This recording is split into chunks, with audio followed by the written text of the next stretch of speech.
ഇത് സ്വന്തം വീടായിട്ട് കരുതിയാ മതി. എന്താവശ്യം ഉണ്ടെങ്കിലും മീനാക്ഷിക്ക് എന്നോട് ചോദിക്കാം. എല്ലാത്തിനും ഈ മുരുകണ്ണൻ ഉണ്ടാവും.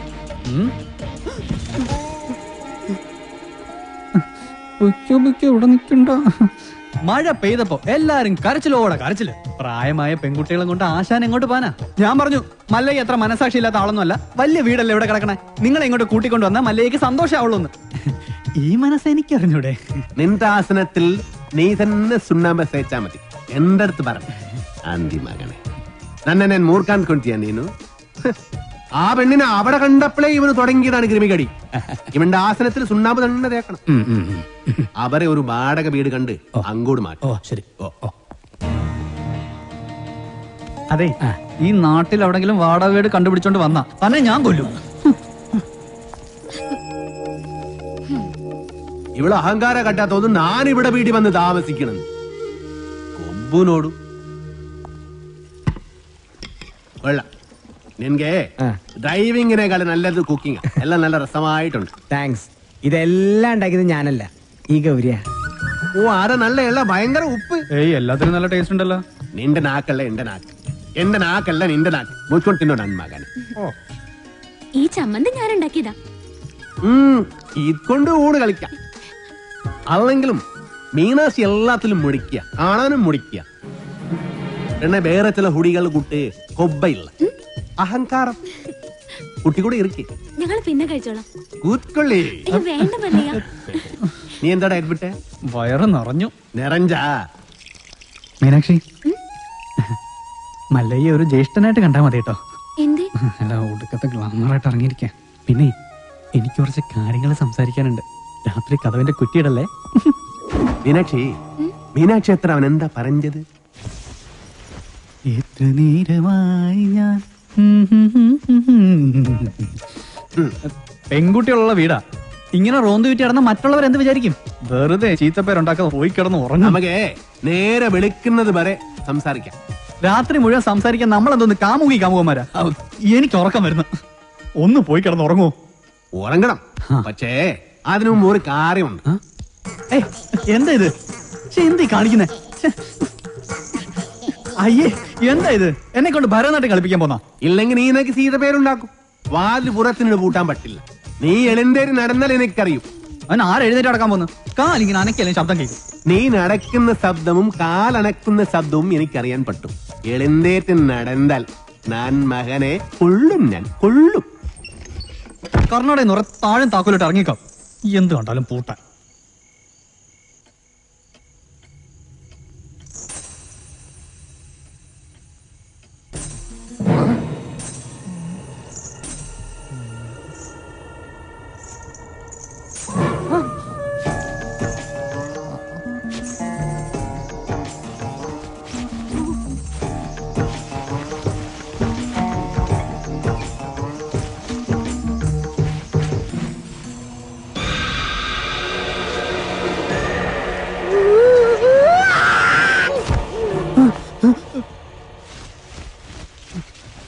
ശവം.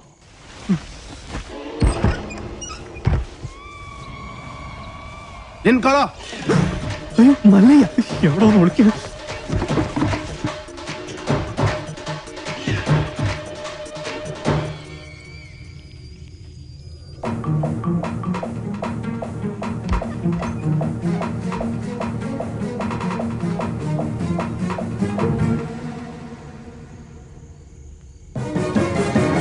കള്ള കുടുക.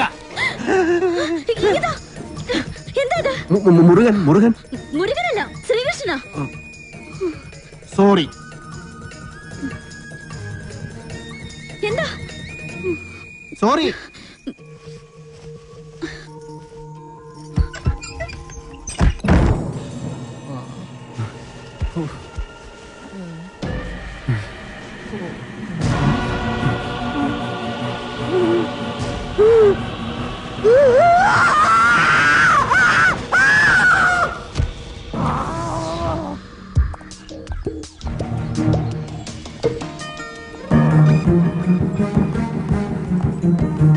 ഒന്ന് നിന്നേ. ആളല്പം ഡീസന്റ് ആണെന്നാ വിചാരിച്ചേ. നേരെ കാണുമ്പോ കുറ്റം പറച്ചലും ജാടിയും. രാത്രിയായ ഇതാ പണിയല്ലേ? അത് മുരുകനാണെന്ന് വിസാരിച്ചു. പിന്നെ മുരുകൻ എന്റെ പുതപ്പിന് താഴെയല്ലേ? കൂടുതൽ വിശദീകരണമൊന്നും വേണ്ട, കാര്യങ്ങളൊക്കെ എനിക്ക് മനസ്സിലായി. സംഭവം അച്ഛനോടും ഇവിടെ ഉള്ളവരോടൊക്കെ പറഞ്ഞാലോ എന്ന് ആലോചിക്കുക. ഞാൻ പറഞ്ഞല്ലോ, അബദ്ധം പറ്റിയതാണ്. അപ്പൊ തന്നെ സോറി പറഞ്ഞു. പിന്നെയും സോറി. ഇപ്പൊ ഇങ്ങോട്ടാ? ടൗൺ വരെ. ഇതിന് മൃഗാശുപത്രിയിലൊന്ന് കാണിക്കണം, ഞാനും ഉണ്ട്. ആട് പശു ഒന്നും ഇതിൽ കേറാൻ പറ്റില്ല. അത് ശരി, പാതിരാത്രി പെണ്ണുങ്ങളുടെ മുറി കയറാം. ഇതിൽ ഏതാ ന്യായം? ഇവിടെ എല്ലാരോടും ഒന്ന് ചോദിക്കട്ടെ. കേറിക്കോ. ഗോപാല, എല്ലാം എടുത്തതേ ഈ വണ്ടിയിൽ വെച്ചോ. ഇത് പാലും വണ്ടിയാക്കിയാ ഡ്രൈവർ കൊള്ളാല്ല. ഇതെങ്ങനെ സാധിച്ചു? ചില മുഖം മൂടികൾ അഴിഞ്ഞു വീണു ഗോപാല. ഏയ്, മോത്തമുടി ഒന്നും അഴിഞ്ഞു വീണ്ടില്ല. അത് അവർ തന്നെ ഉണ്ട്. മോത്തമുടി അഴിഞ്ഞു വീണ് ഷേവ് ചെയ്യണം. ആ ചായക്കടയുടെ മുന്നിൽ ഒന്ന് നിർത്തിയേ, പരമുള്ള കുറച്ച് കാശ് തരാനുണ്ട്. ഇന്നൊന്ന് സൈൻ ചെയ്യണം ഇവിടെ. കുറച്ചു നാളായി കാശ് തരാന്നും പറഞ്ഞു പറ്റിക്കുന്നു. മര്യാദക്ക് കാശെടുക്ക്. അടുത്ത മാസം തരാൻ മോളെ. പറ്റില്ല, ഇപ്പൊ കിട്ടണം. അടുത്ത മാസം തരാന്നേ. താൻ തരുന്നോ അതോ മല്ലിക ഇങ്ങോട്ട് വിളിക്കണം? വേണ്ട, ഇപ്പൊ തന്നെ വന്നേക്കാം. നിന്റെ പേരിൽ ഒരു കംപ്ലൈന്റ് കേട്ടില്ല. നീ ഇന്നലെ ഉഴുന്നോളൊക്കെ തോളയിട്ടിരുന്ന് നിന്റെ അപ്പം കൊണ്ടുണ്ടോ തോള? നീ എന്ത് കാണിച്ചാണ് ചായക്കണേ? നിനക്കൊന്ന് ചിരിച്ചടിച്ചാ ആരാന്നറിയാമോ? വന്നേ. അതെ, മല്ലയെ കാണിച്ചിരുന്ന് നമ്മുടെ കട മുഴുവൻ പിരിക്കണം. അവൻ എന്നെ പണ്ടൊരു കാര്യമില്ലാത്ത കാര്യത്തിന് തല്ലിയിട്ടുള്ളതാ. ചുമ്മാ അവന്റെ അമ്മക്കൊന്ന് വിളിച്ചേനി. ഇപ്പൊ അതിന് കണക്കെടുക്കാൻ പറ്റിയ സമയോ? ഞാനത് മുതലാളി പറഞ്ഞോളാം. നിന്നെ ഞാൻ പട്ടിയെ തല്ലുന്ന പോലെ തല്ലാൻ പോവാ. എന്നെ തിരിച്ചടിച്ചാലേ മല്ലയെ നിന്നെ കീറിക്കളയും. അമ്മ കുളിച്ച നീ പാവങ്ങളെ തല്ലുവല്ലടാ.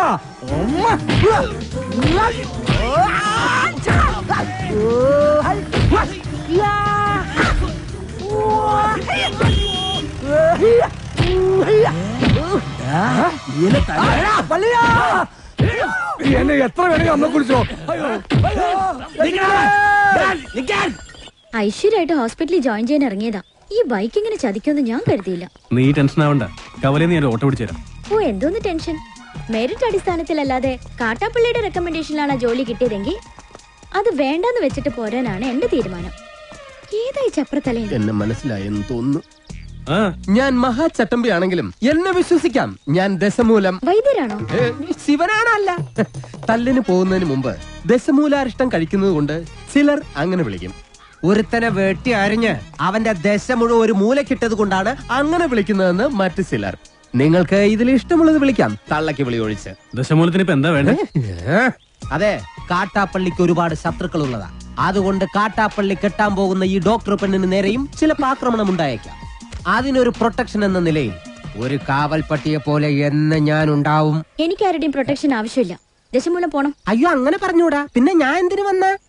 അതെ, എപ്പോഴും ഡോക്ടറുടെ നേരെ ഒരു കണ്ണ് വേണമെന്ന് മുതലാളി പ്രത്യേകം പറഞ്ഞതുകൊണ്ടാ. ധൈര്യമായിട്ട് നടന്നോളൂ. ചോര കണ്ട അറപ്പുമാറിയവനാ ഞാൻ. സെൻട്രൽ ജയില് എനിക്ക് ചിൽഡ്രൻസ് പാർക്ക് പോലെയാ.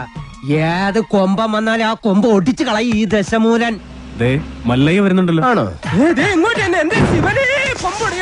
ധൈര്യം ഉണ്ടെങ്കിൽ കണ്ടുപിടി. ഹലോ ഡോക്ടറെ, നിങ്ങളുടെ നാട്ടിൽ വന്നിട്ട് കാണണില്ലല്ലോ. ഞാൻ കഴിഞ്ഞ ദിവസം ഇങ്ങോട്ട് വന്നതേ ഉള്ളൂ. നിങ്ങൾ തമ്മിൽ നേരത്തെ അറിയൂല്ലേ? പിന്നെ ലക്ഷ്മി പറഞ്ഞിട്ടല്ലേ ഞാൻ വീടും തോട്ടവും വാങ്ങിയത്.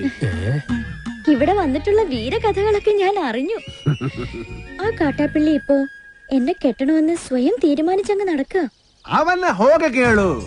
ഇവിടെ ഇപ്പൊ ചോദിക്കാൻ ആനുണ്ടല്ലോ. ലക്ഷ്മി ധൈര്യമായിട്ടിരിക്കെ. മനസ്സിലെ ആഗ്രഹം പോലെ എല്ലാം നടക്കും. ഒരെണ്ണം ജീപ്പിനകത്തും ഒരെണ്ണം പുറത്തും. അഷ്ട സാക്കൽ വാ. നീ ഒരു കാതൽ മല്ലയ്യ തന്നടാ. അപ്പൊ പോട്ടെ. ഏഴ്സങ്ങാനും വന്ന എന്റെ ശവം കാണേണ്ടി വരും. അതെ, ഒന്ന് നിന്നേ. അയാൾ എന്നെ കണ്ടായിരുന്നോ? പിന്നെ കണ്ടോന്നോ? കണ്ടല്ലേ? ഞങ്ങള് കാര്യവും പറഞ്ഞു. എന്തു പറഞ്ഞു? ഇനി മേലിൽ പ്രൊട്ടക്ഷൻ എന്നും പറഞ്ഞ് പുറകെ നടന്ന തന്റെ മുട്ടുകാല് തല്ലിയൊടിക്കുന്ന മല്ലയെ പറഞ്ഞിരിക്കുന്നത്. ചുമ്മാ പറഞ്ഞായിരിക്കുമല്ലേ? ചുമ്മാ പറഞ്ഞതാ. അയാൾ ശരിക്കും പറഞ്ഞതായിരിക്കും.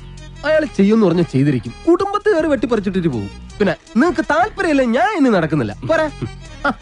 ഭയങ്കര ചിരിയും കളിയൊക്കെ ആയിരുന്നല്ലോ. നിങ്ങൾ തമ്മിൽ അത്രയ്ക്ക് അടുപ്പാ? നല്ല അടുപ്പമാ. ഇനി വല്ല പ്രേമവും മറ്റാണോ?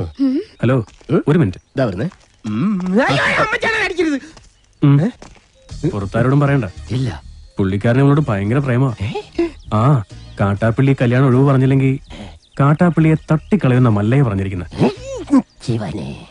നിങ്ങളുടെ മുതലാളിയോട് സ്നേഹം ഉണ്ടെങ്കിൽ നിങ്ങൾ ഈ കല്യാണത്തിൽ നിന്ന് മുതലാളി എങ്ങനെയൊന്ന് പിന്തിരിപ്പിക്കാൻ നോക്ക്. അല്ലാതെ മറ്റു കാര്യങ്ങളൊന്നും പോയി പറയണ്ട. ഇല്ല, ഞാൻ ഒരിക്കലും പറയില്ല. ശിവനാണ് സത്യം. ഈ രഹസ്യം ഞാൻ മുതലാളിയോട് പറയണമെന്ന് പലവട്ടം ആലോചിച്ചതാ. പറഞ്ഞാലും കുഴപ്പം, പറഞ്ഞില്ലേലും കുഴപ്പം.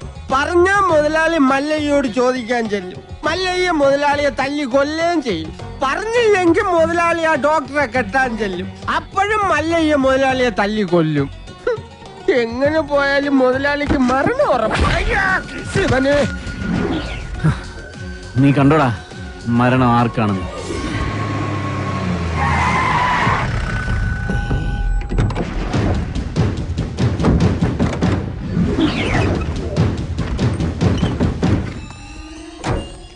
വടക്കുംമലയിൽ നാളെ ഇറക്കിയിട്ടുണ്ട്. എന്തോ അപകടമുണ്ട്. ഷേവ് ചെയ്യണം. ഒരു ചായ. മരണം ഉറപ്പുവരുത്തിയിട്ടേ പോകാവൂ. കാര്യം കഴിയുന്നത് വരെ ഒരു പോലീസും അതുവഴി വരില്ല. മലയ ഇപ്പൊ തോട്ടത്തിലേക്ക് പോകണ്ട. കാട്ടാപ്പിള്ളി വടക്കമ്മല നാളിറക്കിയിട്ടുണ്ട്. കവലയിൽ വെച്ച് പരസ്യമായിട്ട് കൊല്ലാനാ പരിപാടി.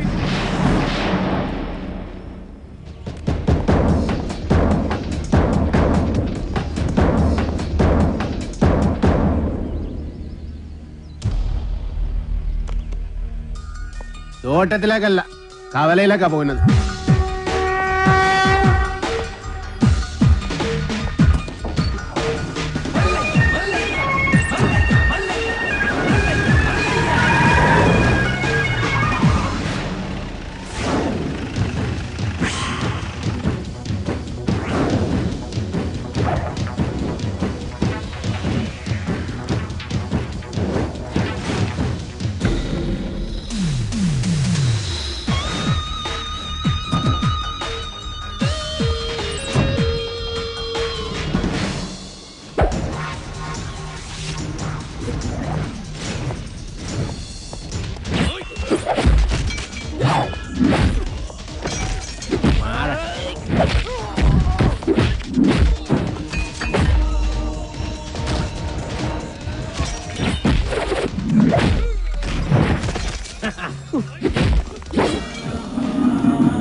കലക്കി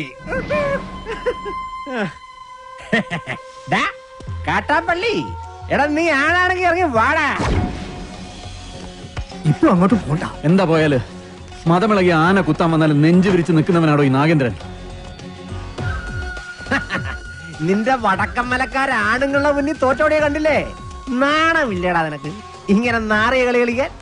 ആണുങ്ങളാണ് നേരിട്ട് മുട്ടണം. നേരിട്ട് തന്നെ മുട്ടാടാ.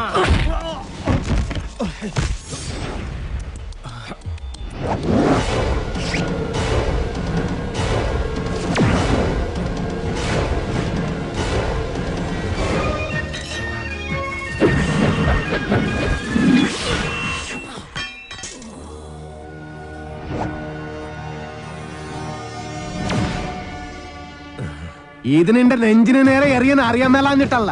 നിർത്തിക്കോ, ഇവിടെ വെച്ച് നിർത്തിക്കോ. ഇല്ലെങ്കിൽ ബയറുകീരി കോടതി പുറത്ത് വന്ന് അത് നിന്റെ പട്ടി തീട്ടിക്കും. നിൻಗೆ ನನ್ ಬಗ್ಗೆ ಗೊತ್ತಿಲ್ಲ, കാട്ടുപുളി നായിന്റെ പട്ടി മോനെ.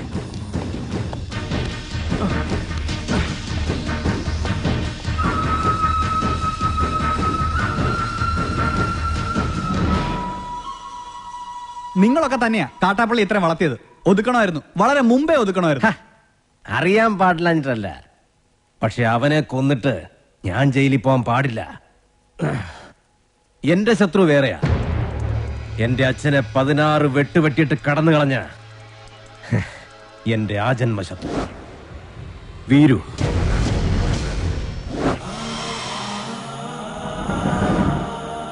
അവനെ എനിക്ക് കൊല്ലേണ്ടത്.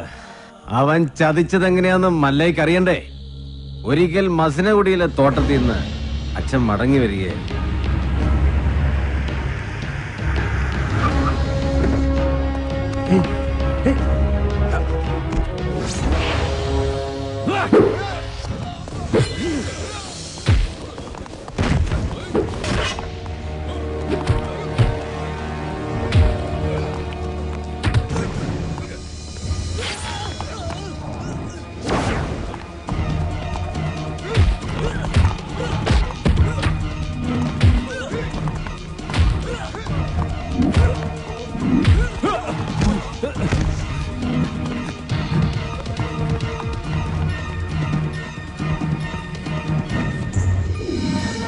ഇവന് കന്നഡ മാത്രമേ അറിയൂ, മലയാളം തീരെ അറിയില്ല.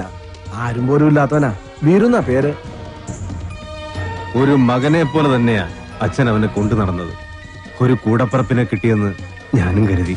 പക്ഷേ അച്ഛനെ ആക്രമിച്ചവനെ ഒരിക്കൽ പോലീസ് പിടികൂടി. അവനിൽ നിന്ന് ഞെട്ടിപ്പിക്കുന്ന സത്യമാണ് ഈ ഗ്രാമം അറിഞ്ഞത്. വീരു അവന്റെ സംഘത്തിൽപ്പെട്ടവൻ തന്നെയായിരുന്നു. ഒരു സഹായിയെ പോലെ കടന്നുകൂടി വൻ കവർച്ച നടത്താനായിരുന്നു അവരുടെ പദ്ധതി. ഇത് അറിഞ്ഞതോടെ എന്റെ അച്ഛനെയും കുറുപ്പച്ഛനെയും ആക്രമിച്ച് പണം തട്ടിയെടുത്ത് അവൻ ഓടി. പക്ഷെ അവൻ ചെന്നുപെട്ടത് ഞങ്ങളുടെ ആശ്രിതനായ വടിവാള് വാസുന്റെ മുന്നിലാണ്.